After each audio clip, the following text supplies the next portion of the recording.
না। কেন? না তত্ত্বচক্ষুর গচ্ছতি, আমার চোখের ক্ষমতাই নেই ভগবানকে দেখা। ইন্দ্রিয়ভ্যা পরাহি অর্থা অর্থভ্যস্য পরম মনঃ মনসস্তু পরা বুদ্ধে বুদ্ধিরাত্মা মহান পরঃ মাতম পরম ব্যক্তদ ব্যক্তদ পুরুষ পরঃ পুরুষান্নং পরম কিঞ্চিৎ সা কাষ্ঠা সা পরাগতি। ইন্দ্রিয় মন বুদ্ধির বাহিরে হচ্ছেন ভগবান। কি দিয়ে ভগবানকে জানবো?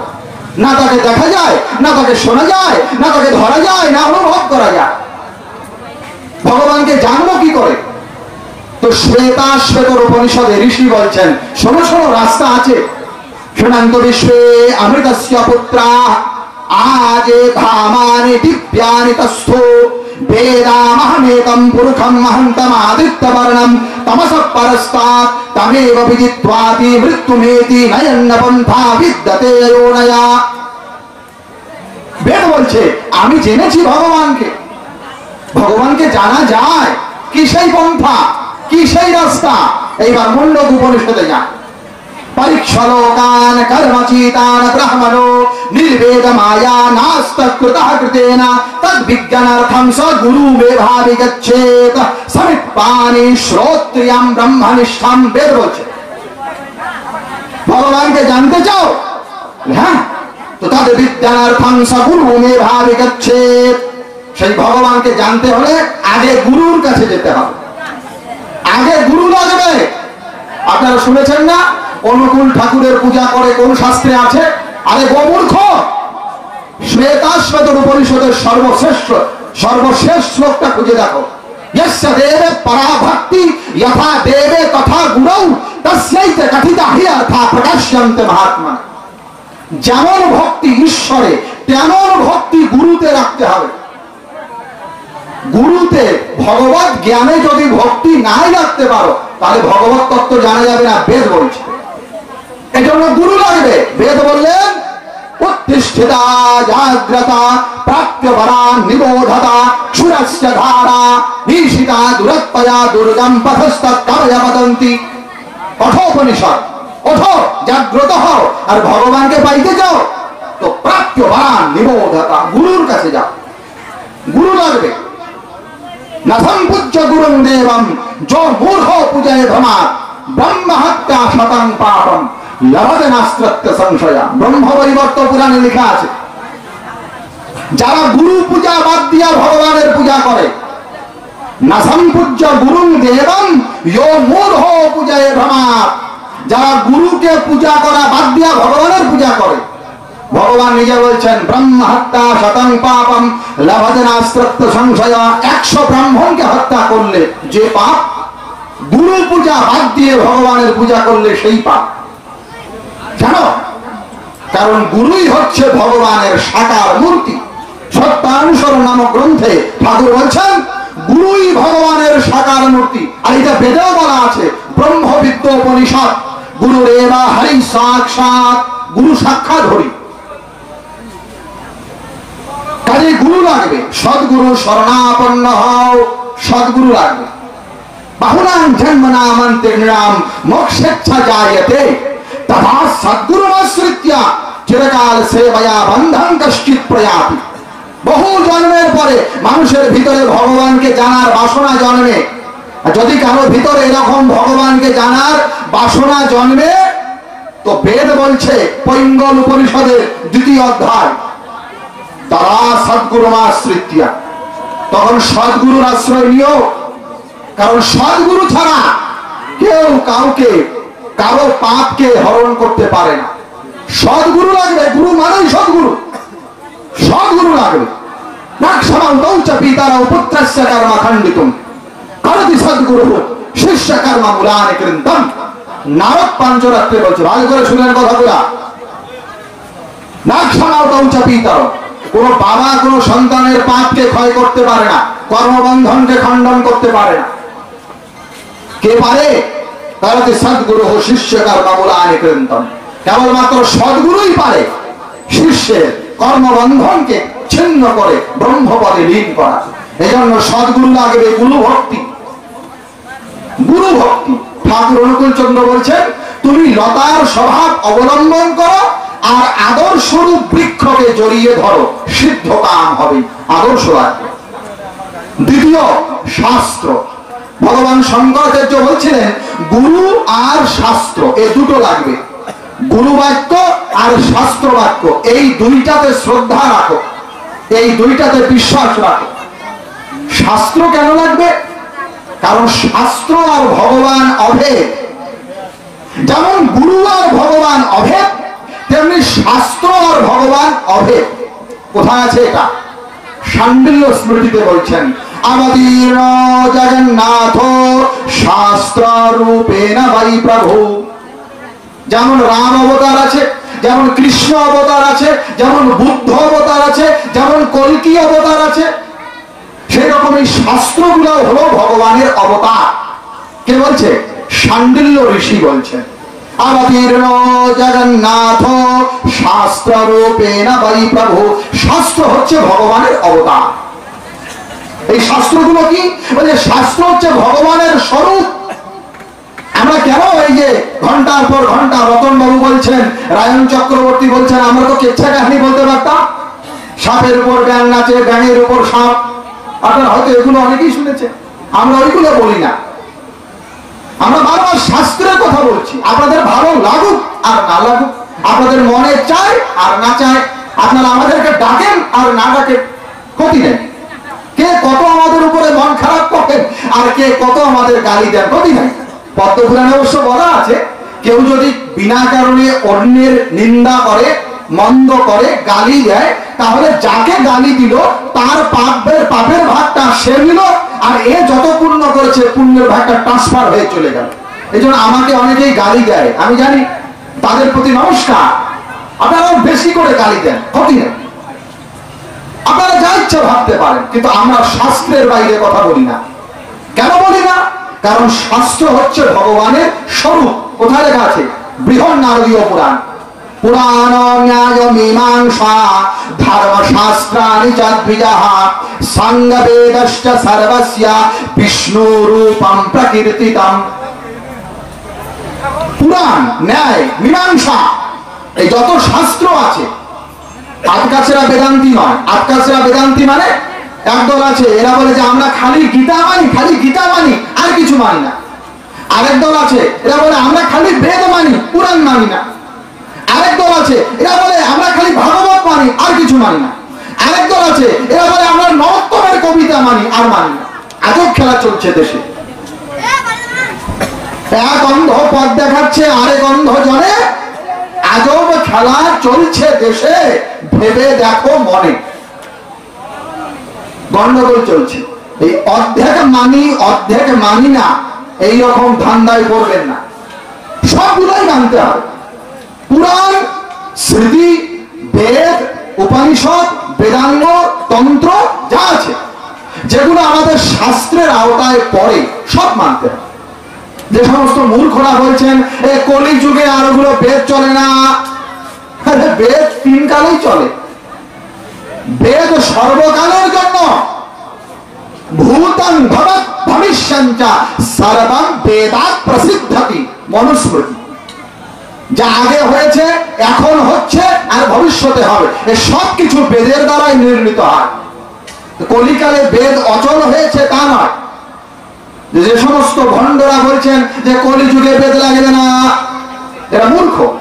ভূতং ভবৎ ভবিষ্যঞ্চ সর্বং বেদাৎ প্রসিদ্ধতি। আবার যে সমস্ত লোক বলছে আমরা খালি বেদ মানবো আর ওই পুরাণ টুরাণ মানবো না, কেন পুরাণ মানবে না? কেন? বিষ্ণু পুরাণে বিষ্ণুর কথা, শিব পুরাণে শিবের কথা, দেবী পুরাণে দেবীর কথা, এই জন্য মানবো না। বাপ রে বাপ, তোমার এই যুক্তি যদি হয় যে যেহেতু বিষ্ণু পুরাণে বিষ্ণুর কথা আছে, যেহেতু শিব পুরাণে শিবের কথা আছে, আর কালিকা পুরাণে কালীর কথা আছে, এই তিন পুরাণে তিনটা নাম আছে, তিনজনের কথা আছে, এই জন্য পুরাণ মানা যাবে না, তাহলে তো বেদও মানা যায় না। ইন্দ্রাং মিত্রাং বরুণং অগ্নিং একং সদ বিপ্রা বহুধা বদন্তি অগ্নিং যমং মাতরিশ্বানমাহুঃ। ঋগ্বেদ বলছে ঈশ্বর একজন, না দ্বিতীয়া। এটা সত্য, ঈশ্বর দুই তিনজন না, কিন্তু সদ বিপ্রা বহুধা বদন্তি, তার বহু নাম। ইন্দ্র, মিত্র, বরুণ অগ্নি, পবন, হুতাশন, এসব ঈশ্বরের নাম। এখন আমি যদি মূর্খের মতো বলি, কেন খালি একটা নাম থাকলেই তো হতো বেদে, খালি ইন্দ্র। বরুণ কেন হলো?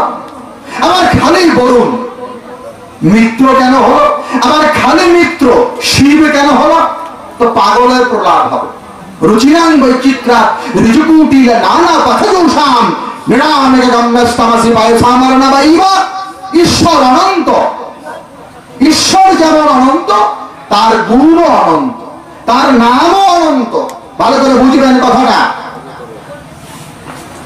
এই নকল বেদান্তি, এরা নকল বৈদিক তথাকথিত, এদের জন্ম ব্রিটিশ পিরিয়ডে হয়েছে, বেশি দিন আগে হয়নি। নকল বেদান্তি এরা বলবে যে শোনেন শোনেন, খালি বেদ মানতে হবে। কেন কেন? বেদে আছে মূর্তি পূজা নাই, নরস্য প্রতিমা আস্তি, শুক্ল যজুর্বেদ। ঈশ্বরের কোন প্রতিমা হয়? অরূপম অকায়ম, ঈশ্বরের কোন রূপ হয় না। আপানি পাদ, ঈশ্বরের হাত নাই, পা নাই। এগুলো কিন্তু বেদ মন্ত্র, বেদ উপনিষদে আছে। আমার কথাগুলো ঠান্ডা মাথায় শুনবেন। এই নকল বেদান্তি যারা আধুনিক সময়ে হয়েছে, ইদানিং নতুন নতুন বেদান্তি, এরা বলবে দেখো যে বেদে লেখা আছে, উপনিষদে বলা আছে অপানি পাদ। পানি মানে হাত, পাদ মানে চরণ। ঈশ্বরের হাতও নাই, পাও নাই। তা তোমরা কৃষ্ণের পূজা করছো আর কৃষ্ণকে ঈশ্বর বলছো, ওই তার তো হাত আছে, পা আছে। তোমরা তো ভুল করছো। বেদে বলা আছে ঈশ্বরের কোন রূপ হয় না, অরূপম। ঈশ্বরের কোন শরীর হয় না, অকায়ম। আপনারা মনে করবেন যে কথা তো ঠিক, বেদে তো আছে, লেখা তো আছে, আপনাদের আবার বই দেখাবে, এই দেখো তো, এই দেখো তো, এটা তো লেখা আছে না, দেখো তো অরূপম। আপনারা বলবেন হ্যাঁ ঠিকই তো, অরূপম মানে রূপ হয় না, তাহলে আমরা কেন প্রতিমা পূজা করব? সাবধান, এদের পাল্লায় পড়বেন না। আমাদের সনাতন ধর্মের ঈশ্বর এত ছোটখাটো ঈশ্বর নয়, এত অল্প শক্তিবান ঈশ্বর নয়। ঈশ্বর অনন্ত। বৃহদারণ্যক উপনিষদের 2য় অধ্যায়ের 3য় ব্রাহ্মণের 1ম মন্ত্রে বলা আছে দ্বে বাবা ব্রাহ্মণ রূপে মূর্তঞ্চৈবা মূর্তঞ্চ। বৃহদারণ্যক উপনিষদ বলছে ব্রহ্মের 2টা রূপ, মূর্তঞ্চৈবা, এক রূপে তিনি মূর্ত। মূর্ত মানে প্রকাশিত, মূর্ত মানে সাকার, মূর্ত মানে যা দেখা যায়। দ্বে বাবা ব্রাহ্মণ রূপে মূর্তঞ্চৈবা মূর্তঞ্চ। ব্রহ্মের 2টা রূপ, ওই বেদেই বলছে ব্রহ্মের 2টা রূপ। এক হচ্ছে মূর্ত মানে দেখা যায়, সগুণ সাকার, আর আরেকটা হচ্ছে অমূর্ত, দেখা যায় না, নির্গুণ নিরাকার। তাহলে ঈশ্বরের যেহেতু 2টা রূপ আছে, একভাবে তিনি নির্গুণ নিরাকার, দেখা যায় না। তাহলে নির্গুণ নিরাকারের বর্ণনা ওইসব বেদ মন্ত্রে বলা আছে অরূপম অকায়ম অপানি পাদ। আবার ওই বেদ বলছে না ঈশ্বরকে দেখা যায় মূর্তম, তাহলে ঈশ্বরের রূপের বর্ণনা আছে। এইবার দেখেন পাশাপাশি 2 জায়গার মন্ত্র।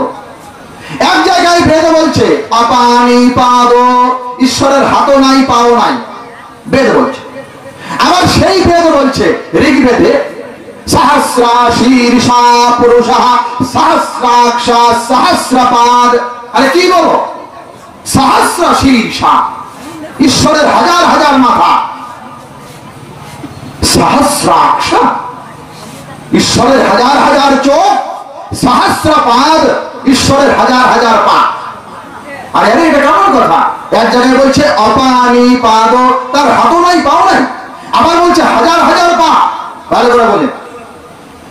নাম্বার 2, বেদ বলছে আরোপম, ঈশ্বরের কোন রূপ নাই। আবার ওই বেদ বলছে ঋগ্বেদ সংহিতার 6ষ্ঠ মণ্ডল 47 নম্বর সূক্ত, ওই বেদ বলছে রূপম রূপম প্রতিরূপম বাহুবা। কি বলো ঈশ্বরের রূপ নাই? রূপম রূপম প্রতিরূপম বাহুবা। ঈশ্বরের অনেক রূপ, নানাবিধ মূর্তি পরিগ্রহ করে। ইন্দ্র মায়াভিহি, ঈশ্বর মায়ার দ্বারা নানা রূপ পরিগ্রহ করে। পরস্পর বিপরীত বিপরীত, এক জায়গায় বলছে দেখা যায় না, আবার বলছে দেখা যায়। এক জায়গায় বলছে রূপ নাই, আবার বলছে রূপ আছে। তাহলে বুঝতে হবে কেন এই কথাগুলো বলছে, কারণ দুই ভাবেই তার প্রকাশ, মূর্তাঞ্চই বা অমূর্তাঞ্চ। এজন্য আমাদের সনাতন ধর্মাবলম্বীদের ভগবান নিরাকার, আবার সনাতন ধর্মাবলম্বীদের ভগবান সাকার। তিনি নির্গুণ, আবার তিনি সগুণ। তাকে দেখা যায় না, আবার দেখাও যায়। এই হলো ঈশ্বরের লীলা। এজন্য ঈশ্বর সর্বশক্তিমান। তিনি দেখাও দেন, আবার দেখাও নাও দেন। তিনি প্রকাশিত হন, আবার অপ্রকাশিত হন। আমি কি বলছিলাম, এই যে নতুন নতুন বেদান্তি বের হয়েছে, বেদান্তি বৈদিক, সাবধান হবে। শাস্ত্র সব মানতে হবে। বেদ বলেন, পুরাণ বলেন, স্মৃতি বলেন, উপনিষদ বলেন, রামায়ণ মহাভারত সব, এর মধ্যে ক্রমবিভাগ আছে, এর সত্য, কিন্তু শাস্ত্র মানতে হবে। কেন? শাস্ত্র ভগবানের আদেশ। শ্রুতি স্মৃতি মমৈবাজ্ঞা যস্তম উল্লঙ্ঘ বর্ততে আজ্ঞাচ্ছেদি মম দ্রোহী মাদভক্ত অপি ন বৈষ্ণব। বাঁধন স্মৃতিতে বলছে শ্রুতি এবং স্মৃতি ভগবানেরই আদেশ।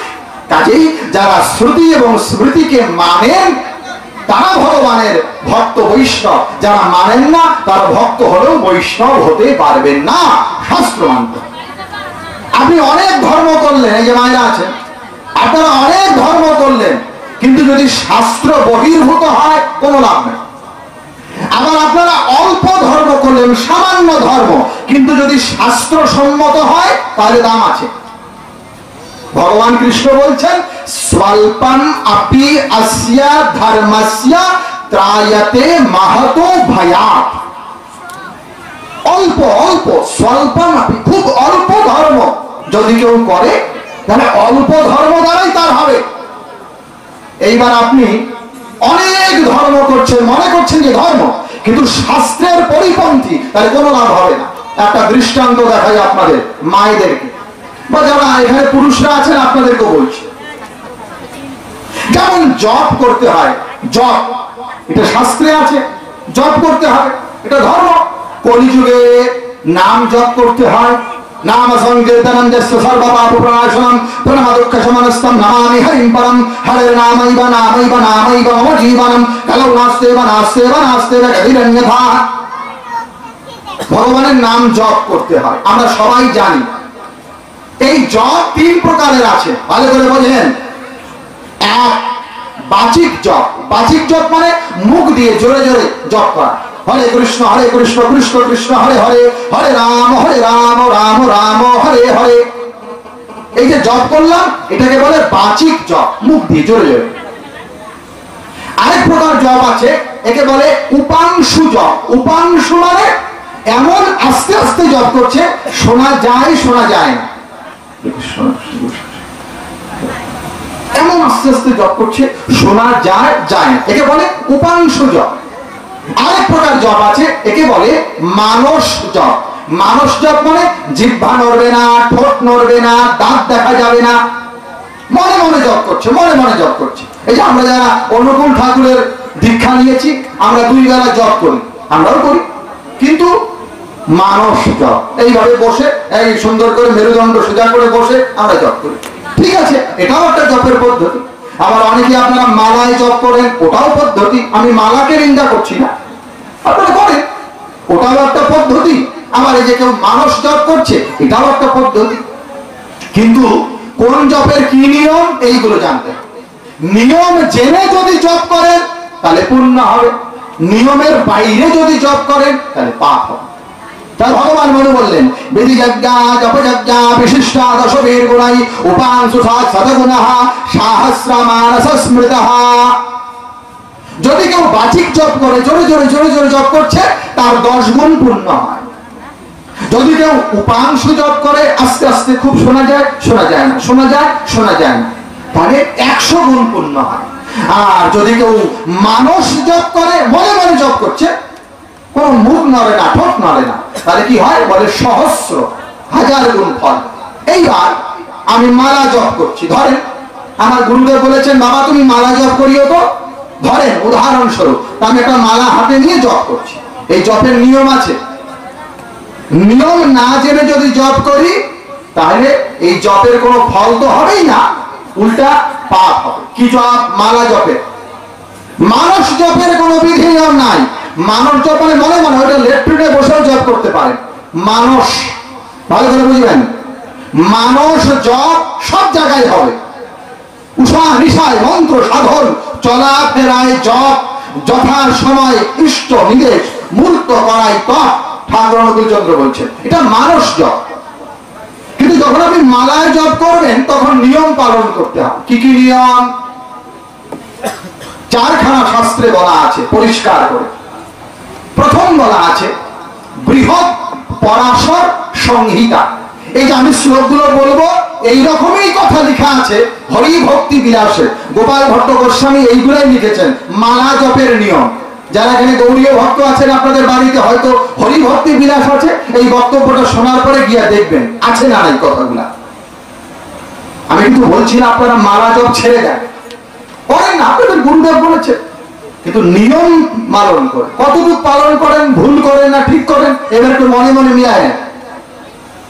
মালা জপের কি নিয়ম?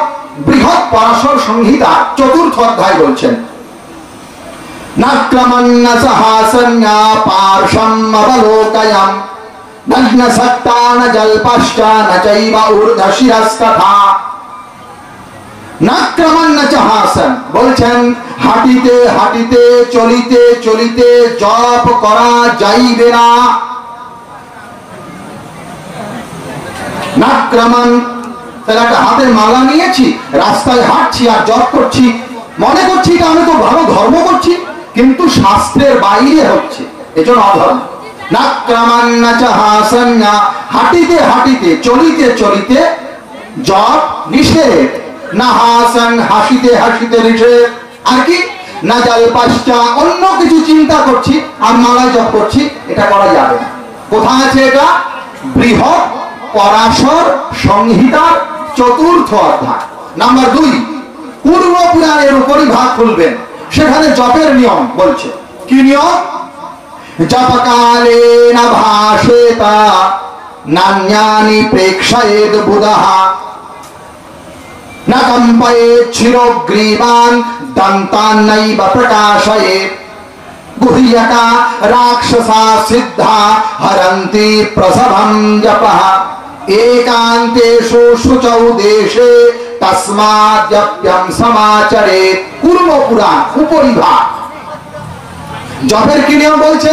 জপকালে না ভাষেত, কথা বলিতে বলিতে জপ করা যাবে। আমি কথা বলছি, হাতে একটা মালা নিয়েছি, ঠিক আছে, কিন্তু হরে কৃষ্ণ কৃষ্ণ কৃষ্ণ হরে হরে, দাদা জয় গুরু, হরে রাম রাম রাম হরে হরে, দাদা হরে কৃষ্ণ হরে কৃষ্ণ। দেখেন আমি কি বললাম? আমি তো জপ করছি, আমি তো মনে করছি যে এটা ধর্ম হচ্ছে, আমার পুণ্য হচ্ছে, কিন্তু শাস্ত্রের বাইরে। জপকালে না ভাষেতা, কথা বলিতে বলিতে জপ করা যাইবে না। নান্যানি প্রেক্ষয়েদ বুধঃ, এদিকে ওদিকে তাকাইয়া তাকাইয়া জপ করা যাইবে না। না কম্পয়েৎ শিরোগ্রীবান, মাথা ঘাড় দোলাইতে দোলাইতে। না কম্পয়েৎ শিরোগ্রীবান, মাথা, শির মানে মাথা, গ্রীবা মানে ঘাড়, এই দুইটা দোলাইতে দোলাইতে, কম্পন মানে দোলানো, মাথা ঘাড় দোলাইয়া দোলাইয়া জপ করা যাবে না। না কম্পয়েৎ শিরোগ্রীবান দন্তান্নৈব প্রকাশয়েৎ, এমন ভাবে জপ করতে হবে যাতে দাঁত না দেখা যায়। যদি নিয়ম না মানি তাহলে কি হবে? বলছে গুহ্যকা রাক্ষসা সিদ্ধা হরন্তি প্রসভম যতঃ। আপনি যতই জপ করেন সমস্ত জপের ফল রাক্ষসগণ, সিদ্ধগণ, গুহ্যগণ হরণ করে নেয়। তাই কিভাবে জপ করতে হবে?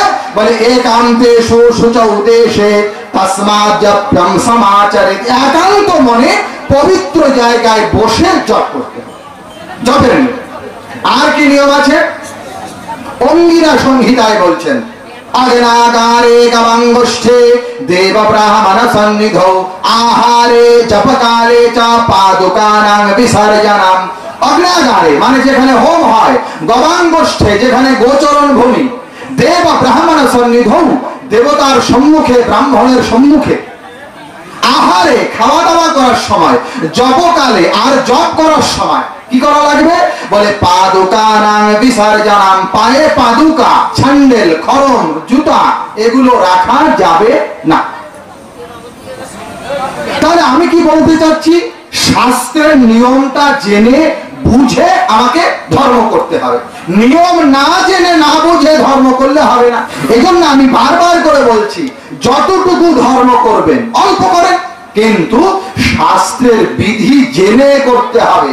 আমাদের পূর্ববর্তী আলোচক বলেছিলেন ধর্মের ভিতরে ভেদ আছে। ভেদ কি? হ্যাঁ, কিছু জায়গায় সমান, কিছু জায়গায় সকলের ধর্ম সমান। মনুষ্য মাত্রের কিছু ধর্ম আছে যে সব মানুষের জন্য সমান। সেগুলো কি কি? এগুলোকে বলা হয় সামান্য ধর্ম।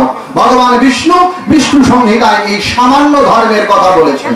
ক্ষমা শৌচম দমঃ সত্যম দানমিন্দ্রিয় সংযমঃ অহিংসা গুরু শুশ্রূষা তীর্থানুসরণম দয়া आर्यवं लोभशून्यत्वं देव ब्राह्मण पूजनम आरभ्य सूयता च तथा धर्म सामान्यम उच्यते।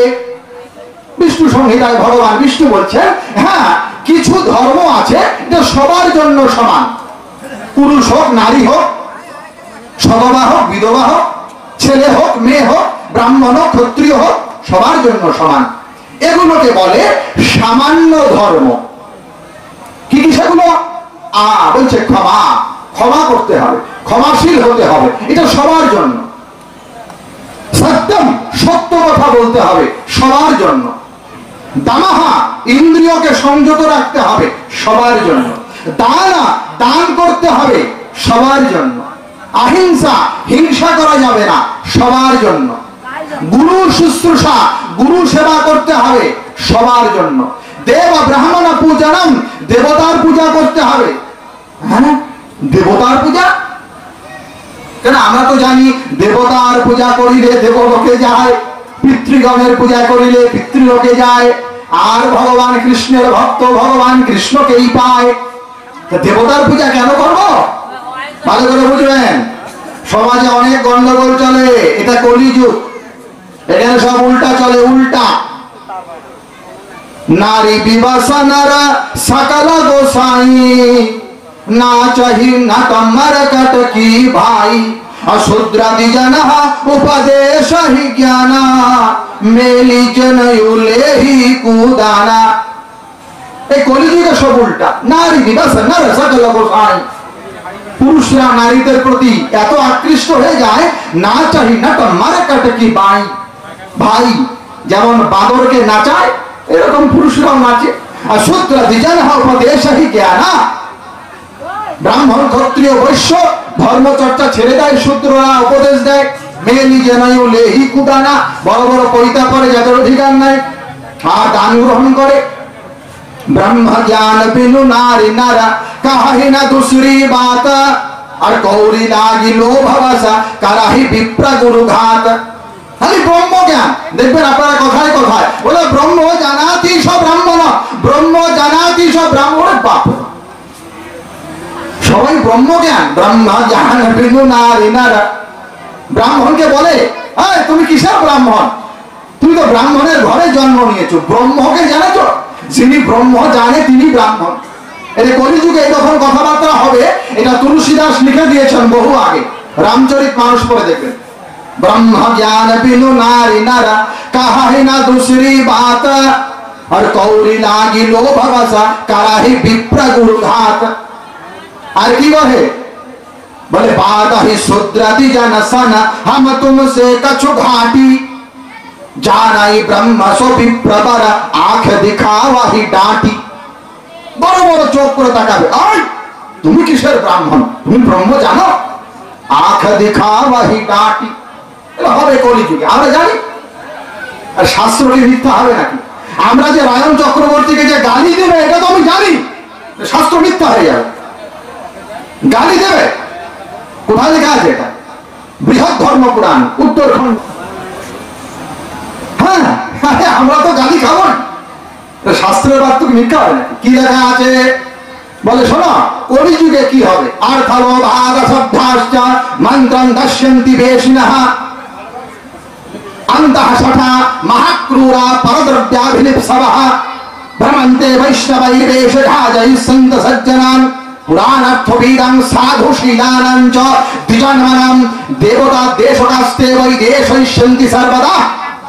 কলিযুগে কিছু দল বের হবে আন্তঃশটা শঠতায় পরিপূর্ণ ভ্রমন্ত বৈষ্ণবের বেশে, বৈষ্ণবের বেশ পোশাক ধরে ধরে বেড়াবে এরা। বৈষ্ণবের পোশাক, আমরা প্রকৃত বৈষ্ণবকে নমস্কার করি, যারা প্রকৃত বৈষ্ণব তাদেরকে আমরা প্রণাম করি, কিন্তু কলিতে উল্টা হবে, বৈষ্ণবের বেশ ধরে ধরে বেড়াবে। বৃহৎ ধর্মপুরাণ আগম শাস্ত্রে লেখা আছে, ওখানে আরো পরিষ্কার করে লেখা আছে, আরো পরিষ্কার। আমি কারোর নাম বলছি না, আপনারা একটু মিলাই নেবেন। কলিতে কি হবে? কালৌচ ভারতে দেবী বৈষ্ণবা আধমা বৈষ্ণবা জানা। ভালো করে শোনেন, কালৌচ ভারতে দেবী আধমা বৈষ্ণবা কালৌ। কলিতে অধম ব্যক্তিরা কিছু, তারা বলবেন আমরা বৈষ্ণব। চেনা যাবে কি করে? কারণে কণ্ঠে তথা হস্তে হৃদয়ে নাগনন্দিনী বিধৃত্য তুলসী মাল্যম তিলকম হরি মন্দিরম। আর গৃহণীর হরের নামানি সুস্বরানি গেহে গেহে অন্নস্য সঞ্চয়ং কুর্যু পাষণ্ডা মানবাধমা তেষাং পাপং মহেশানি বর্ণিতুং নৈব শক্যতে। বাংলা অনুবাদটা করছি না, আপনারা বুঝে নেবেন। তো কলিতে হবে এরকম, দেবতা দ্বেষকাস্তে বৈ দেশয়িষ্যন্তি সর্বদা। এদের চিনার উপায় কি? বলে ভ্রমন্তে বৈষ্ণবৈর বেশে, বৈষ্ণবের বেশ ধরে ধরে ঘুরবে। ভ্রমন্তে বৈষ্ণবৈর বেশ। আর ঘাজয়িষ্যন্ত সজ্জনা, মহাপুরুষের নিন্দা করবে।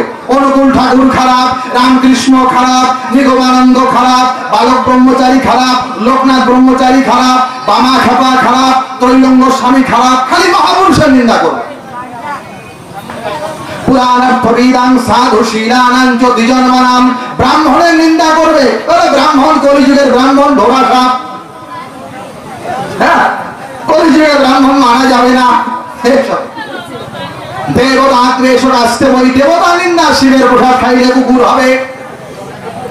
হ্যাঁ, দেবতা দ্বেষক আসতে বই, এইগুলো লক্ষণ আছে।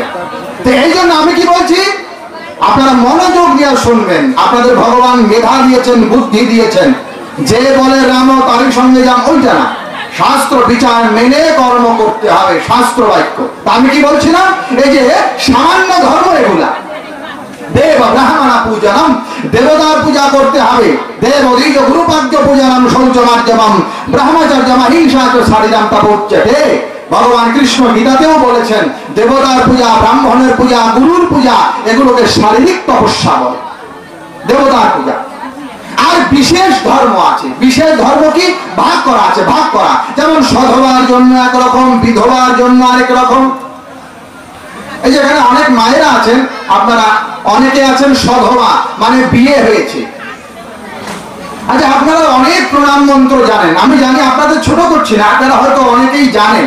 আমি তারপর একটু বলছি, মনে মনে আপনারা একটু মিলাবেন। তো অনেক এখানে সধবা মা আছেন, আপনারা অনেক ধর্ম করেন, একাদশী রাখেন, শিব চতুর্দশী করেন, জন্মাষ্টমী করেন, গণেশের প্রণাম জানেন, তুলসীর প্রণাম জানেন, জানেন না? এগুলো গুরুর প্রণাম জানেন, জানেন না? যে মা স্বামী যে আছে, স্বামীর প্রণাম মন্ত্রটা কি মা একটু বলেন তো? এ বাবা, এটা তো জানি না বাবা, সর্বনাশ। আপনি গণেশের জানেন, লক্ষ্মীর জানেন, কার্তিকের জানেন, যথাযথির জানেন, বুড়াপুরের জানেন, শিবের জানেন, কৃষ্ণের জানেন, তুলসীর জানেন, রাধার জানেন, বিষ্ণুপ্রিয়ার জানেন, লক্ষ্মীপ্রিয়ার জানেন, গৌরাঙ্গর জানেন, নিত্যানন্দর জানেন, অদ্বৈতর জানেন, গদাধর জানেন, পঞ্চতত্ত্বের প্রণাম জানেন।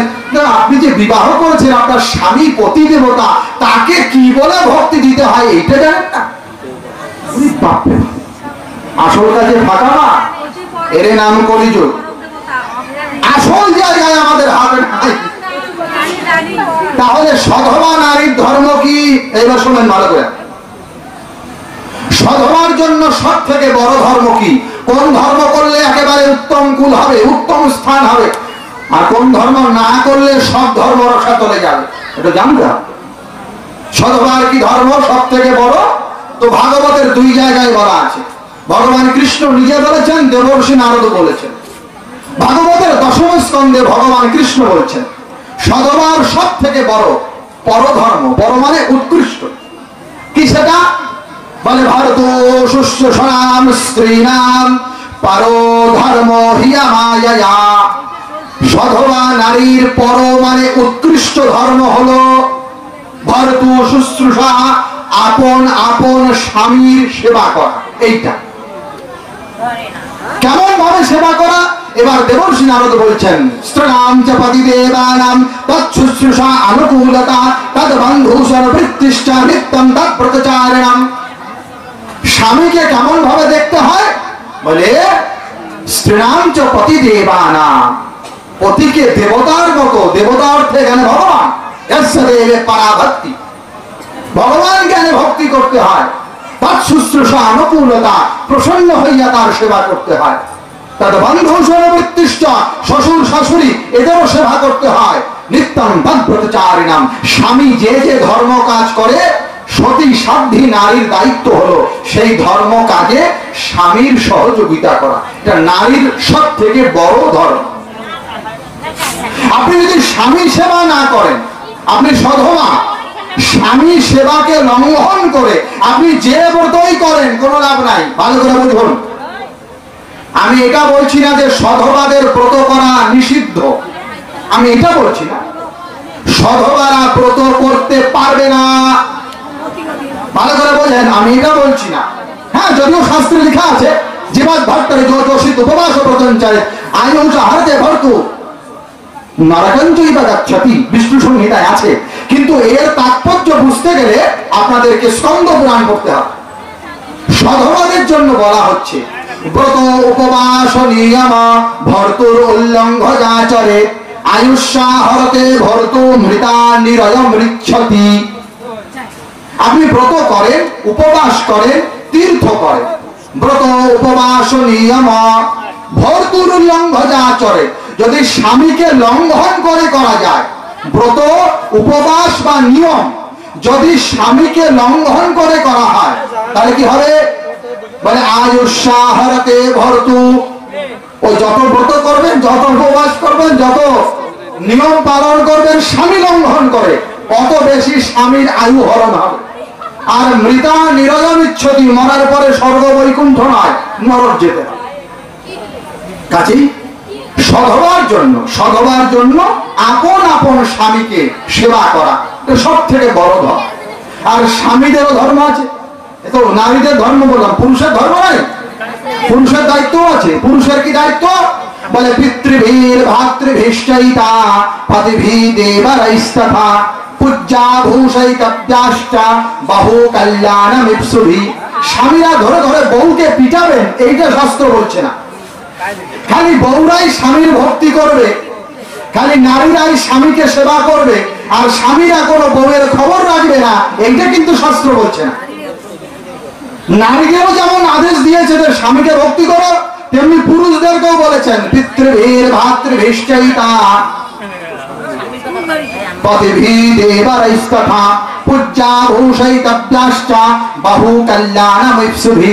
যদি তোমরা পিতা হও তাহলে কন্যাদের দেখভাল করো, পিতৃভি ভাতৃভীশ্চৈতা। যদি ভাই হও তাহলে বোনেদেরকে দেখভাল করো। পতিভি, যদি স্বামী হও তাহলে স্ত্রীদের খেয়াল খবর রাখো। দেবরৈস্তথা, যদি দেবর হও তাহলে ভাতৃবধূ। পূজ্যা ভূষৈতব্যাশ্চ বহু কল্যাণমিপ্সুভি।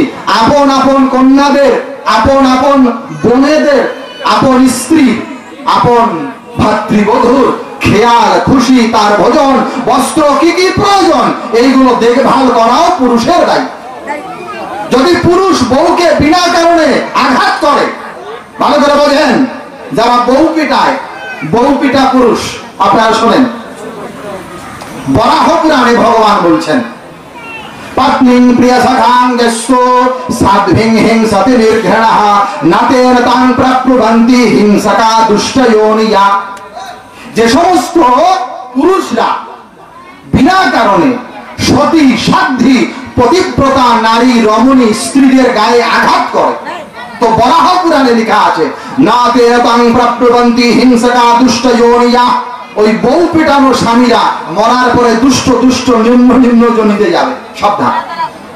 আমাদের হিন্দু শাস্ত্র বলছে যেখানে নারীর সম্মান হয় সেখানে দেবতারা কৃপা করে। সনাতন ধর্ম নারী বিদ্বেষী নয়, নারীদেরকে সম্মান দিয়েছে, তবে নিয়ম মেনে, ইউরোপের মতো নয়। নারী স্বাধীনতার নামে স্বেচ্ছাচারিতা নয়, নারী স্বাধীনতার নামে ব্যভিচার করাকে সম্মতি দিচ্ছে না। কিন্তু সনাতন ধর্ম বলছে যে নারী হচ্ছেন স্বয়ং জগৎ জননীর অংশ। স্ত্রী সমস্তা সাকাল জগৎসু, জগতের যত স্ত্রী আছে সব মহামায়া ভগবতীর অংশ। এজন্য বলছে यत्र नार्यन्तु पूज्यन्ते रमन्ते तत्र देवता यत्र इतस्तु न पूज्यन्ते सर्वस्तत्र फला क्रिया।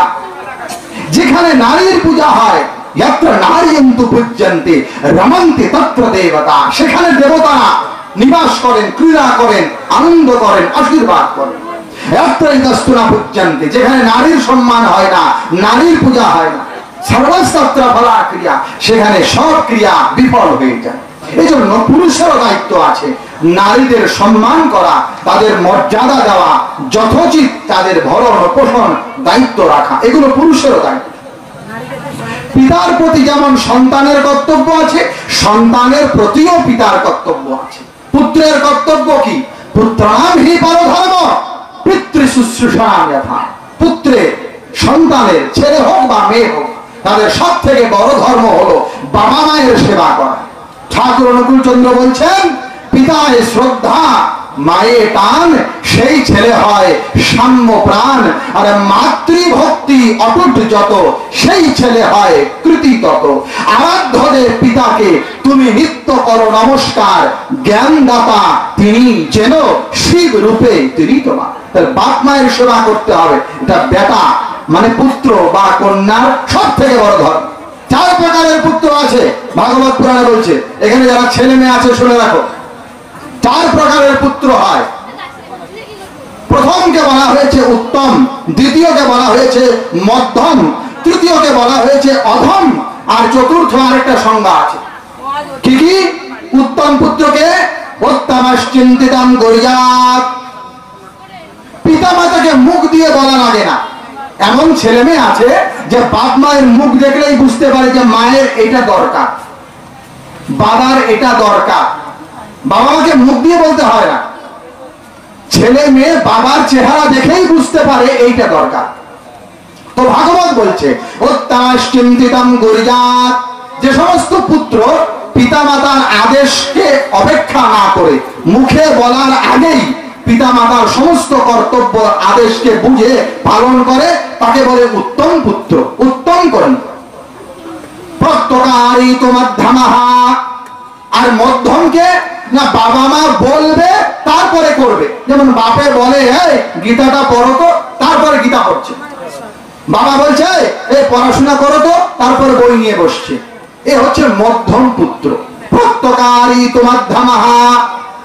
3 নম্বর বলছে অধমকে অধম অশ্রদ্ধায়া কুর্যাৎ। অধম পুত্র হলো অশ্রদ্ধা নিয়ে যে বাবা মায়ের কথা শোনে। হ্যাঁ, বাবা মায়ের কথা শোনে কিন্তু শ্রদ্ধা নিয়ে নয়।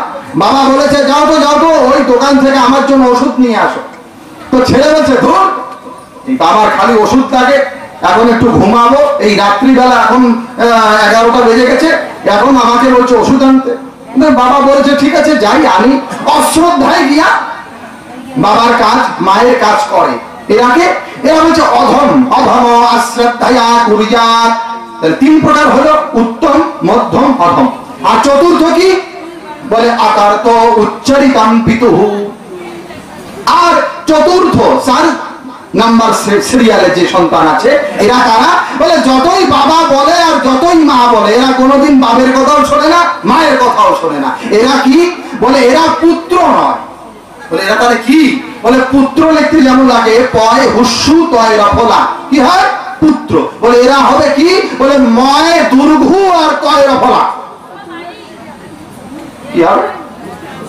মূত্র। উচ্চরিতম পিতু, এরা পিতা মাতার মল মূত্র।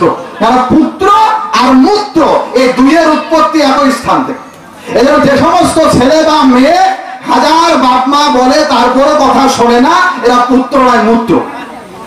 কাজেই পুত্রের ধর্ম কি? পিতা মাতার সেবা করা। পিতা মাতাকে সুপ্রীতৌ সাতং পুত্র সদ্গুণের যদি সপুত্র সকলম ধর্ম মাপ্নুয়াতে না কর্মণা। পিতা মাতাকে যদি সন্তুষ্ট করতে পারা যায় তাহলে সব ধর্ম হয়ে যায়। আর বাপ মা যদি বেজার হয়ে যায়, আপনি যতই হরিবল বলেন আর যতই 100 মালা জপ করেন, কিচ্ছু হবে না। পিতা যস্য কচ্চিৎ রুষ্টা নগস্য কস্যচিৎ গতি। এইটা দ্বিতীয় কি, ধর্ম করতে হবে। ধর্মের বৈশিষ্ট্য কি ভালো করে বোঝেন। ধর্মের বৈশিষ্ট্য হলো অন্যে বাঁচায় নিজে থাকে, ধর্ম বলে জানিস তাকে। ধর্মের বৈশিষ্ট্য হলো কেবল আমি ভালো থাকবো এমনটা নয়, আমার পাশের বাড়ির যে আছে ও ভালো থাকবে, আমার পাশের গ্রামের যে আছে সেও ভালো থাকবে, আমার প্রতিবেশী যে আছে সেও ভালো থাকবে। এ হলো ধার্মিকের লক্ষণ। অধার্মিকের লক্ষণ কি? অধার্মিক মনে করে যে আমি ভালো থাকবো, আমার খালি মঙ্গল হবে, আমার ভগবান দয়া করবে, আমার ছেলে এ প্লাস পাবে, আমার মেয়ের চাকরি হবে। এই ধার্মিক ভাবে যে না, আমিও ভালো থাকবো আর সবাই ভালো থাকবে। এটা বাজ্যান্ম সাফল্যম দেহিনাম ইহা দেহেষু প্রাণের অর্থৈ ধিয়া বাচা শ্রেয়া এবাচরেৎ সদা। ভাগবত বলছে মনুষ্য দেহে যার জন্ম হয়েছে এই সমস্ত ব্যক্তির ভিতরে কার জন্ম সফল? বলে প্রাণের অর্থৈ ধিয়া বাচা শ্রেয়া এবাচরেৎ সদা। যে তার প্রাণ অর্থ বাক্য দ্বারা অন্যের মঙ্গল করে, অন্যের উপকার করে, পর উপকার করে, তার জীবনটা সফল। প্রাণিনাম উপকারায় ইয়াদে দেহা পরত্র চ কর্মণা মনসা বাচা তদেব মতিমান ভজেৎ। বিষ্ণু পুরাণে লেখা আছে তোমার কর্ম বাক্য দ্বারা অন্যের উপকার করো, পরোপকার। কেবল নিজে বাঁচবে ওইটা না, অন্যকেও বাঁচাতে হবে। অন্য বাঁচায় নিজে থাকে। আচ্ছা, গোটা বিশ্বে দেখবেন গন্ডগোল চলছে, দুইটা জায়গায় খুব গন্ডগোল চলছে। কোথায় কোথায় বলেন তো? একটা হলো রাশিয়া, তাই না? রাশিয়া, আরেকটা কি ইউক্রেন। গন্ডগোল, যুদ্ধ চলছে। বিশ্বযুদ্ধ লাগবে কিনা সবাই ভাবছে, বড় বড় নেতারা ভাবছে এই বোধহয় বিশ্বযুদ্ধ লেগে যাবে। এইবার ঠাকুর অনুকূল চন্দ্রের বাণী দেখেন, অন্য বাঁচায় নিজে থাকে, ধর্ম বলে জানিস থাকে। রাশিয়া যদি ভাবে আমিও ভালো থাকি, ইউক্রেনও ভালো থাকুক। ইউক্রেন যদি ভাবে আমিও ভালো থাকি, রাশিয়াও ভালো থাকুক। ভারত যদি ভাবে আমিও ভালো থাকি, বাংলাদেশও ভালো থাকুক। আর বাংলাদেশ যদি ভাবে আমিও ভালো থাকি, ভারত ভালো থাকুক। পাকিস্তান যদি ভাবে আমিও ভালো থাকি, হিন্দুস্তানও ভালো থাকুক। আর হিন্দুস্তান যদি ভাবে আমিও থাকি, পাকিস্তানও ভালো থাকুক। তাহলে তো গন্ডগোল হয় না, দেশে দেশে হানাহানি হয় না, গন্ডগোল থেমে যায়। আমার এইখানে এটা কোন পাড়া চলছে? আমরা কোন পাড়া? এটা এখন পশ্চিম পাড়ার মহাদেবপুরের লোকেরা যদি ভাবে যে পূর্ব পাড়ার লোকেরাও ভালো থাকুক, পূর্ব পাড়ার লোকেরা যদি ভাবে এই পশ্চিম পাড়ার লোকেরা ভালো থাকুক, পাড়ায় পাড়ায় গন্ডগোল হয় না। একটা পরিবারের ভিতরে বাপ যদি ভাবে আমিও ভালো থাকি, আমার বউ ভালো থাকুক, আমার ছেলেও ভালো থাকুক, তাহলে পরিবারে অশান্তি হয় না। বড় ভাই যদি ভাবে যে আমার ছোট ভাই ভালো থাকুক, তাহলে ভাইয়ে ভাইয়ে দ্বন্দ্ব হয় না। কথা বুঝতে হবে। এক ভাই যদি ভাবে যে আমারও ভালো হোক আর ওই আরেকটা ভাই ও ভালো থাকুক, তাহলে ভাই ভাই মারামারি কেন? এইবার বেদ কি বলছে শোনেন, মা ভ্রাতা ভ্রাতারম দীক্ষাম মা স্বসারম উত স্বসা সম্যঞ্চহ সব্রতা ভূত্বা বাচং বদত সংমনঃ বাচং বদত ভদ্রয়া। অথর্ববেদ তৃতীয় কাণ্ড কি বলে? বেদ কি বলে? মা ভ্রাতা ভ্রাতারম দীক্ষাম। শোনো শোনো, তোমরা এক ভাই আরেক ভাইকে হিংসা করিও না। বেদ বলছে মা ভ্রাতা ভ্রাতারম দীক্ষাম, এক ভাই আরেক ভাইকে হিংসা করিও না, বিদ্বেষ করিও না। মা স্বসারম উত স্বসা, এক বোন আরেক বোনের সংসার ভাঙিও না, এক বোন আরেক বোনের প্রতি বিদ্বেষ করিও না। তাহলে কি করো?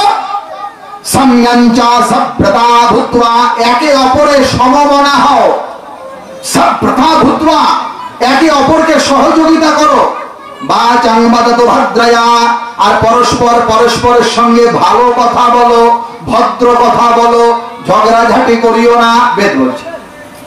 কিন্তু আমরা ভাবি যে না, খালি আমার ভালো হোক, এই ভাই ভাবছে আমার আরো 2% জমি হলে হবে, ওই ছোট ভাইকে ঠকায় যদি আরো 2 নিতে পারি, আর ছোট ভাই ভাবছে যে আমি তো পড়াশুনে জানি, বড় ভাই তো মেট্রিক ফেল, কি করে এই জমির ছইটা, এই চলছে।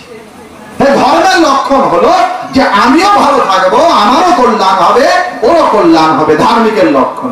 দ্বিতীয় আর তৃতীয় কি, ধর্ম করতে হয় মন বুদ্ধি সমর্পণ করে, খালি শরীর দিয়া হয় না, কর্ম শরীর করে না, শরীর কর্ম করে না। আপনারা বলতে পারেন এটা কেমন কথা, শরীর কর্ম করে না? এই যে হাত দিয়ে লিখছি, পা দিয়ে হাঁটছি, মুখ দিয়ে কথা বলছি, তো শরীর করছে না, শরীর করে না। প্রমাণ কি? প্রমাণ হলো এই হাত পা চোখ কান মুখ সবই থাকবে। আমি যদি এখন মরে যাই, মরা দেখেছে আপনারা? মরা, মরার হাতও আছে, পাও আছে, আছে না, চোখও আছে। মরা কি বলতে পারে? মরা লিখতে পারে? মরা তো হাত আছে, লিখতে পারে, পা আছে, হাঁটতে পারে না। তাহলে কেন? আপনারা বলবেন না না না না, ও মরে গিয়েছে তো এই জন্য পারে না, বেঁচে থাকলে পারে। না না, বেঁচে থাকলেও হয় না। কেন? আমরা যখন ঘুমাই, খেয়াল করবেন, আমরা যখন ঘুমাই তখন আমাদের হাত থাকে, পা থাকে, চোখ থাকে, সব কোথায় থাকে? খাটের ভিতরে। কিন্তু ঘুমায় ঘুমায় আমরা স্বপ্ন দেখি, দেখি না? স্বপ্ন দেখি না? স্বপ্ন দেখছি এখন ঢাকায় গিয়েছি, স্বপ্ন দেখছি এখন মাইক্রোতে চড়ছি, চোখ তো আমার বন্ধ কিন্তু স্বপ্ন দেখছি, কি করে সম্ভব? তার মানে এই ইন্দ্রিয়গুলো কর্ম করে না, এই এই অঙ্গ প্রত্যঙ্গ কর্ম করে না, কর্ম কে করে? মন করে, মন বুদ্ধি। এজন্য ধর্ম করতে হবে মন দিয়ে, মন দিয়ে। জয় রাধে রাধে, কৃষ্ণ কৃষ্ণ গোবিন্দ গোবিন্দ বল রে। শুনছেন কীর্তনটা? ছাড়ো রে মন কপট চাতুরি, বদনে বল হরি হরি, হরি নাম পরম ব্রহ্ম, জীবের মূল ধর্ম, ধর্ম কুকর্ম, ছাড়ো রে জয় রাধে রাধে। আছে না কীর্তন? বিশেষত্বটা কি? না, হরিনাম করার কথা তো সবাই বলেছে, এই কীর্তনের বিশেষত্ব কি? এই কীর্তনে এইটা ঠাকুর অনুকূল চন্দ্রের লেখা গান। উনি প্রথমেই বলছেন, ছাড়ো রে মন কপট চাতুরি, বদনে বলো হরি হরি। তুমি যতই মুখ দিয়া হরি হরি বলো, যদি কপট চাতুরি না ছাড়তে পারো তাহলে হবে না। এই জন্য ঠাকুর বলছেন আগে ছাড়ো রে মন কপট চাতুরি, আগে মন ঠিক করতে হবে, তারপরে বদনে বলো হরি হরি, তারপরে হরি বলতে হবে। কেন? কারণং বন্ধমোক্ষয়ঃ মন এব মনুষ্যানাং, কারণং বন্ধমোক্ষয়ঃ বন্ধায় বিষয়াসঙ্গৈ মুক্তয়ে নির্বিষয়ং যথা। ব্রহ্মবিন্দু উপনিষদ 2য় মন্ত্র। মানুষের বন্ধ এবং মুক্তির কারণ হচ্ছে তার মন। মনঃ পরং কারণমানমস্তি সংসার চক্রং পরিবর্তয়েৎ ভাগবত। মানুষের মনই হচ্ছে বন্ধন এবং মুক্তির কারণ। চিত্তমেব হি সংসারঃ ইয়ৎ প্রযত্নেন শোধয়েৎ ইয়ৎ চিত্ততন্ময় ভবতি গুহ্যমেতৎ সনাতনং ষাঠ্যয়ুর উপনিষদ। মনই হচ্ছে কারণ, চিত্তমেব হি সংসার। এজন্য মনকে শুদ্ধ করতে হবে, মন দিয়ে ভক্তি করতে হবে, মন দিয়ে। গরুর পুরাণে লেখা আছে, সদা চিত্তং সমাসক্তং জন্তুর বিষয় গোচরে यदि নারায়ণে অপ্যবমেবং কোণামুচ্যতে বন্ধনা। আমাদের চিত্ত বিষয়ের প্রতি সর্বদা ব্যতিব্যস্ত, যদি এটাকে মোড় ঘুরিয়ে এই মনটাকে ভগবানের চরণে লাগানো যায় তাহলেই ভগবত প্রাপ্তি। মন লাগাতে হবে। নাম্বার 4, সংক্ষেপে আমি আলোচনা শেষের দিকে যাচ্ছি। চতুর্থ কি? বর্ণাশ্রম ধর্ম পালন করতে হবে। যার যার যে বর্ণ, বর্ণাশ্রমাচারবতা পুরুষেণ পরঃ পুমান বিষ্ণু অনাধ্যাতে বন্থানান নত্তৌষ কারণম। ভগবান কারো প্রতি বৈষম্য করেন না। আপনারা বলতে পারেন না যারা পুরুষ তারা যদি বলে যে আমাদেরকে কেন পুরুষ বানাইলো, নারী যদি বলে কেন আমাদেরকে নারী বানাইলো, আম গাছ যদি বলে কেন আমাকে আম গাছ বানালো, কাঁঠাল কেন বানালো না, আর নিমের গাছ যদি মনে করে কেন আমাকে নিম গাছ বানালো, সুপারির গাছ বানাইলো না, ভগবান তো অবিচার করলো না। ভগবান অবিচার করেন না। পৃথিবীতে সব মানুষ সমান, আবার কেউ সমান নয়। ভালো করে বোঝেন, পৃথিবীতে সব মানুষ সমান, আবার কেউ কারো সমান নয়। দুইটাই সত্য। সব মানুষ সমান কি করে হয়? বিদ্যা বিনয় সম্পন্নে ব্রাহ্মণে গোবিহস্তিনি শুনি চৈব সপাকে চ পণ্ডিতা সমদর্শিনা। কৃষ্ণ বলছেন বিদ্যা বিনয় সম্পন্ন ব্রাহ্মণে, চণ্ডালে, হাতিতে, কুকুরে সমগায়ন করো। সমান কিসের দৃষ্টিতে সমান? না সকলের ভিতরে ভগবান আছেন। আত্মার দৃষ্টিতে, আত্মিক দৃষ্টিতে সকলের ভিতরে ভগবত তত্ত্ব আছে, এই দৃষ্টিতে সমান। কিন্তু ব্যবহারিক দৃষ্টিতে সমান নয়। ব্যবহারিক দৃষ্টিতে সমান কি করে হবে? বাপ আর ছেলে কি সমান হয়? স্বামী আর স্ত্রী কি সমান হয়? সধবা আর বিধবা কি সমান হয়? কুমারী আর বন্ধা কি সমান হয়? হয় না। পুরুষ আর নারী কি সমান হয়? হয় না। এই জন্য বুঝতে হবে আমাদের কি ভগবান যাকে যেভাবে জন্ম দিয়েছে, কাউকে পুরুষ, কাউকে স্ত্রী, কাউকে ধনীর ঘরে দিয়েছে। দেখবেন অনেকের জন্ম নিয়েই কোটিপতি, কিন্তু আমাকে তো কোটিপতির ঘরে জন্ম দেয় নাই, আপনাদেরকে দেয় নাই। কিন্তু এমন পৃথিবীতে মানুষ আছে ও জন্ম নিয়েই কোটিপতি, মিলিয়নিয়ার, বিলিয়নিয়ার হয়ে গিয়েছে। কেন? ওকে ওখানে কেন জন্ম দিল? আর কেউ জন্ম নিয়েছে ফুটপাতে, কেন নিল? ভগবান কি অবিচার করেছে? না, ভগবান অবিচার করেন না। কেন? কারণ আমাদের এই যে জন্ম আমরা পেয়েছি, এই জন্মটা কিসের উপর নির্ভর করে? পূর্ব জন্মের কর্মের উপরে। কে চিত্তা কর্মণা বিপ্রা বর্ণ শ্রেষ্ঠা মহিতলে কে চিত উপবৈশ্য শুদ্ধ কে চিত নচ্ছজাতয়ঃ। বর্ণ বিভাগ, জাতি বিভাগ, যা কিছু আমরা দেখতে পারি এটা পূর্ব জন্মের কর্মের ফল অনুসারে হয়। ব্রাহ্মণ জনি, ক্ষত্রিয় জনি, বৈশ্য জনি, এগুলো জনি বিশেষ। কেউ কেউ বলেন ডাক্তারের ছেলেতেও ডাক্তার হয় না, মাস্টারের ছেলেতেও মাস্টার হয় না, প্রফেসরের ছেলে তো প্রফেসর হয় না, ইঞ্জিনিয়ারের ছেলে তো ইঞ্জিনিয়ার হয় না। ব্রাহ্মণের ছেলে তাহলে ব্রাহ্মণ কেমনে হয়?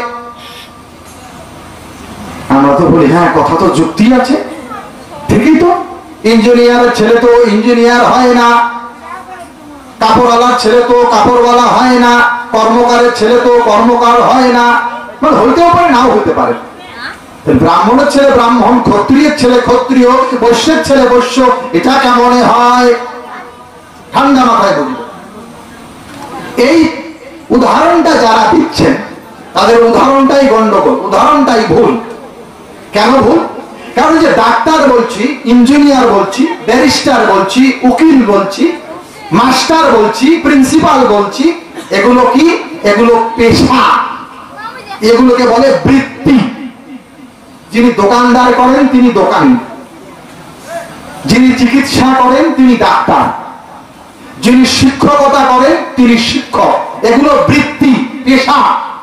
কিন্তু ব্রাহ্মণ, ক্ষত্রিয়, বৈশ্য, শূদ্র, মানুষ, গরু, ভেড়া, ছাগল, কুকুর, হাতি, এগুলো কি? এগুলো পেশা নয়, এগুলো জনি। ভালো করে বোঝেন। ব্রাহ্মণ, ক্ষত্রিয়, বৈশ্য, শূদ্র, মানুষ, পশু, পাখি, গরু, ছাগল, ভেড়া, হাঁস, মুরগি, এগুলো কি? এগুলো পেশা নয়, এগুলো হলো জনি। যেমন পশুর জনিতে যার জন্ম হয় সে পশু, বৃক্ষের জনিতে যার জন্ম হয় সে বৃক্ষ। আমার পশুর ভিতরে কাকের জনিতে যার জন্ম সে কাক, কোকিলের জনিতে যার জন্ম সে কোকিল। তেমনি মানুষের জনিতে যার জন্ম সে মানুষ। আমার মানুষের ভিতরে ব্রাহ্মণের জনিতে যার জন্ম সে ব্রাহ্মণ, ক্ষত্রিয়ের জনিতে যার জন্ম সে ক্ষত্রিয়, বৈশ্যের জনিতে যার জন্ম সে বৈশ্য। এটা কে বলছে? রায়ন চক্রবর্তী বলছে না, রতন রায় বলছে না, ওই আমাদের ওই ব্রাহ্মণ বলছে না, এটা বেদ বলছে। ছন্দোগ্য উপনিষদ বেদ বললেন তদজা ইহা রমণীয় চরণা অভ্যাস হজত্তে রমণীয়ম জনিমা পাত্রান ব্রাহ্মণ জোনিম্বা ক্ষত্রিয় জোনিম্বা বৈশ্য জোনিম্বা যথা ইহা কাপুয় চরণা অভ্যাস হজত্তে কাপুয়াম জনিমা পাত্রান চণ্ডাল জোনিম্বা। যোনি এটা কোনো পেশা নয়। তাহলে ব্রাহ্মণ জনি, ক্ষত্রিয় জনি, বৈশ্য জনি যার যার পূর্ব জন্মের কর্মের ফল অনুসারে হয়েছে। এটা তো শাস্ত্রে বলে নাই যে ভগবানকে পাইতে হইলে সকল শূদ্রকে ব্রাহ্মণ হইতে হবে, এটা তো লেখা নাই। ক্ষত্রিয়কে ব্রাহ্মণ হইতে হবে, ব্রাহ্মণকে বৈশ্য হতে হবে, বৈশ্যকে শূদ্র হইতে হবে, নারীকে পুরুষ হইতে হবে, পুরুষকে নারী হইতে হবে, এটা বলে নাই। বরং কৃষ্ণ ভগবান গীতার 2 জায়গায় বলেছেন স্বে স্বে কর্মণ্যভিরত সংসিদ্ধিম লভতে নরা। আবার বলছেন স্বকর্মণা তমধ্যর্চ সিদ্ধিম বিন্দতি মানবঃ। স্বে স্বে যার যার যে কর্ম, এজন্য গন্ডগোল করা যাবে না। যার যার যেটা দেওয়া আছে, ব্রাহ্মণের কাজ, ক্ষত্রিয়ের ক্ষত্রিয়ের, বৈশ্যের বৈশ্যের, শূদ্রের শূদ্রের, যার যার যেমন যেমন গার্ভাষ্টমদ্য করবে ব্রাহ্মণস্যোপনয়নম গার্ভাত গাদশরাজ্য গার্ভাত দ্বাদশম বিশাহ। আমাদের সংস্কার আছে, এই গর্ভধান থেকে শুরু করে সব, এমনকি অন্ত্যেষ্টিক্রিয়াকেও সংস্কারের ভিতরে গৃহ্য সূত্রে বলেছেন। অন্ত্যেষ্টিক্রিয়া, মৃত্যুর পরে শ্রাদ্ধ পিণ্ড, এগুলা শাস্ত্রে বলা আছে। মারামারির কিছু নাই। গন্ডগোল এ বলছে না আমরা সবাই 11 দিন, ও বলছে না আমরা সবাই 30 দিন, ও বলছে না আমরা সবাই 13 দিন। আরে মারামারি কেন করবেন আপনারা? আপনাদের সামনে শাস্ত্র আছে, শাস্ত্র খুলবেন, পড়বেন, দেখবেন, বাস হয়ে গেল। শাস্ত্রে পরিষ্কার বলা আছে কার জন্য কয়দিন, কে কিভাবে করবে। চোদ্দশাহেন দ্বাদশাহেন ভূমিপা বৈশ্য পঞ্চদশাহেন শূদ্রমাসন শুদ্ধতি। মনুসংহিতা 5ম অধ্যায় 83 নম্বর শ্লোক। ব্রাহ্মণ দশরাত্রেণ দ্বাদশাহেন ভূমিপা বৈশ্য পঞ্চদশাহেন শূদ্র মাসন শুদ্ধতি। অত্রি সংহিতা 85 নম্বর শ্লোক। ব্রাহ্মণস্য সপিণ্ডানাং জনন মরণয়র্দশাহম শৌচম দ্বাদশাহম রাজন্যস্য। বিষ্ণু সংহিতার 22 অধ্যায় 1, 2, 3 নম্বর শ্লোক। ক্ষত্রিয়স্য রাত্রং বৈশ্য স্তার্ধমাস মাসমেকং শূদ্রস্য। যাজ্ঞবল্ক্য সংহিতা 3য় অধ্যায় 22 নম্বর শ্লোক। শুদ্ধের দ্বিদশাহেন দ্বাদশাহেন ভূপতি। কুশল সংহিতার 6ষ্ঠ অধ্যায় 34 নম্বর শ্লোক। জননে মরণে বিপ্রদশাহেন বিশুদ্ধতি ক্ষত্রিয় দ্বাদশাহেন বৈশ্য পক্ষেন শুদ্ধতি। শঙ্খ সংহিতার 15 অধ্যায় 2 এবং 3 নম্বর শ্লোক। অসংখ্য জায়গায় ব্রাহ্মণের জন্য 10 দিন, ক্ষত্রিয়ের জন্য 12 দিন, বৈশ্যের জন্য 15 দিন, শূদ্রের জন্য 1 মাস পরিষ্কার বলা আছে। অনেকেই বলেন যে গরুর পুরাণে বলা আছে সবার জন্য 10 দিন, এটা সম্পূর্ণ ভুল কথা। যারা গরুর পুরাণ পড়েছেন সত্যিকারে তারা আমার সঙ্গে মিলায় নেবেন, যারা পড়েন নাই তারা দেখতে পারেন। আমাদের কাছেও গরুর পুরাণ আমরা নিয়ে এসেছি, আলোচনার পরে আপনাদের দেখাতেও পারি। গরুর পুরাণে পরিষ্কার 5 জায়গায় বলা আছে কার জন্য কয়দিন। গরুর পুরাণের পূর্বখণ্ডের 50 অধ্যায় 81 নম্বর শ্লোক, গরুর পুরাণের পূর্বখণ্ডের 50 অধ্যায় 83 নম্বর শ্লোক, গরুর পুরাণের পূর্বখণ্ডের 106 অধ্যায় 19 নম্বর শ্লোক, গরুর পুরাণের পূর্বখণ্ডের 107 অধ্যায় 11 নম্বর শ্লোক, গরুর পুরাণের পূর্বখণ্ডের 226 অধ্যায় 38 নম্বর শ্লোক। মোট 5 জায়গায় বলা আছে। গরুর পুরাণের উত্তরখণ্ডের 6ষ্ঠ অধ্যায় একটা শ্লোক দেওয়া আছে, দশাহং সপমা শৌচং সপিণ্ডেষু বিধিয়তে জনন্য প্রবেবং সন্নিপুণং শুদ্ধিমিচ্ছতাম। সপিণ্ডদিগের মরণা শৌচ দশাহ। এই শ্লোকটিকে অনেকেই বলেন যে যেহেতু দশাহ বলেছে কাজেই আর 11, 12, 13, 15 তো দরকার নাই। কিন্তু আমাদের বুঝতে হবে যে এই দশাহ শব্দটি কার জন্য বলা হলো। এইটা বুঝতে গেলে গরুর পুরাণটা ভালো করে পুঙ্খানুপুঙ্খ ভাবে পড়তে হবে। ওই গরুর পুরাণের এই পূর্বখণ্ডের 80 অধ্যায় 50 অধ্যায় 81 নম্বর শ্লোকে পরিষ্কার বলেছেন দশাহং প্রাহুরা শৌচং সপিণ্ডেষু বিপশ্চিত মৃত্যবাথ জাতেষু ব্রাহ্মণানাং দ্বিজোত্তমা। এই যে দশাহ অশৌচ ইহা ব্রাহ্মণের জন্যই বিদিত হইয়াছে। কাজেই আমার বলার তাৎপর্য কি, গন্ডগোল করার কিছু নাই, শাস্ত্রের বিধিকে জেনে কর্তব্য কর্ম করতে হবে। বক্তব্য আমি শেষ করছি। শ্রিয়দান ধর্ম সর্বস্যঃ শ্রুত্বা চৈতৎ প্রধার্যতে আত্মনঃ প্রতিকূলানি পরেশান না সমাচরে। যা নিজের কাছে খারাপ লাগে, প্রতিকূল লাগে, সে ধরনের আচরণ অন্যের প্রতি করা যাবে না। আর নিজে একান্ত অন্তঃকরণে ধর্ম চর্চা করে পারিপার্শ্বিকের ভিতরে এই ধর্মকে বিতরণ করতে হবে। আমরা সকলেই যেন নিজেরা এই ধর্মকে আচরণ করতে পারি, আমাদের ছেলে মেয়েদেরকে ধর্ম শিক্ষা, সঠিক শাস্ত্রের শিক্ষা দিতে পারি, এই প্রার্থনা জানিয়ে এতক্ষণ পর্যন্ত যারা এই আলোচনা শুনলেন তাদের সকলের শান্তি, স্বস্তি, ঋদ্ধি, বৃদ্ধি ও মঙ্গল কামনা করে, যারা কষ্ট করে অনুষ্ঠানের আয়োজন করেছে সেই সমস্ত কমিটির লোকেদের মঙ্গল কামনা করে, এই গ্রামের, এই দেশের, বিশ্বের সকলের শান্তি প্রার্থনা করে আমার বক্তব্যের এখানেই ইতি টানছি। সর্বেষাং মঙ্গলং ভূয়াৎ। सर्वे सन्तु निरामया सर्वे भद्राणि पश्यन्तु मा कश्चित् दुःख भाग भवेत्। জগতের সকলেই সুখী হোক, সকলেই শান্তি লাভ করুক, কেউ যেন ক্ষণমাত্র দুঃখ ভোগ না করে। ওম শান্তি শান্তি শান্তি।